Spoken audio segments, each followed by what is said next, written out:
ఈరోజైతే ఒక అద్భుతం జరిగింది. ఈరోజు ఉదయాన్నే మా వారు కాకరకాయలు తెచ్చి, మేము ఎప్పుడు నువ్వు చేస్తుంటావు కదా కర్రీ చేసి పెట్టు గోవు పులుసు అని చెప్పి అన్నాడు. చాలా సంతోషించి మా వారు అడిగాడని చెప్పినని చేద్దామని చిన్న చిన్న ముక్కలుగా కట్ చేసుకొని ఉప్పు పసుపు పొడి వేసి పెట్టాను.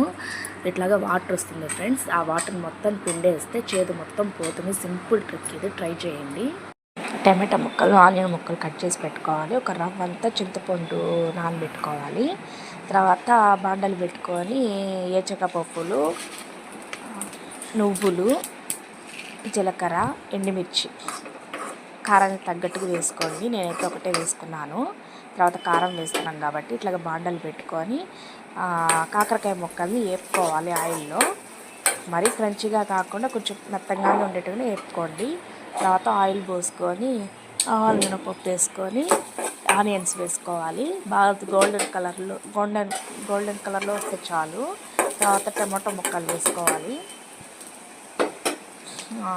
టమాటో ముక్కల్లో నుంచి ఆయిల్ సపరేట్ అయితే చాలు ఫ్రెండ్స్.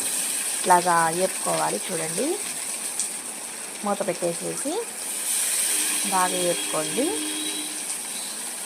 ఇట్లాగా ఆయిల్ సపరేట్ అవుతుంది.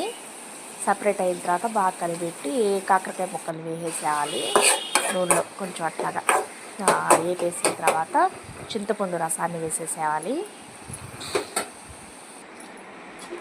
ఇట్లాగా రసం వేసేసిన తర్వాత పసుపు పొడి,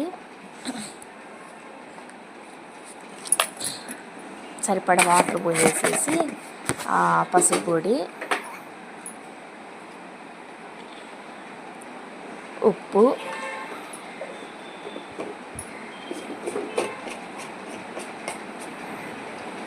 తగినంత సాల్ట్ వేసేసి బాగా కలబెట్టుకోవాలి. కారం వేయట్లేదు ఫ్రెండ్స్, నేను ఆల్రెడీ కారం మిక్సీలో వేస్తున్నాను.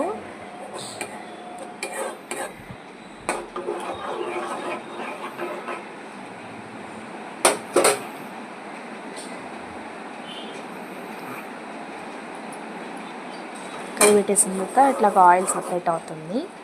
ఈ విధంగా కలిపెట్టేసిన తర్వాత మనం పొడి చేసి పెట్టుకున్నాం కదా ఎచ్చరకపప్పుల పొడి, అందులో వేసేసి కలిపెట్టాలి. ఇట్లా తగిన నీళ్ళు పోసుకోవచ్చు ఫ్రెండ్స్, ఏం పర్వాలేదు.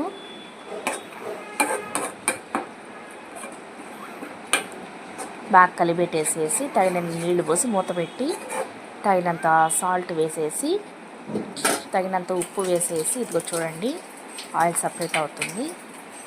తగినంత నీళ్ళు పోసేసి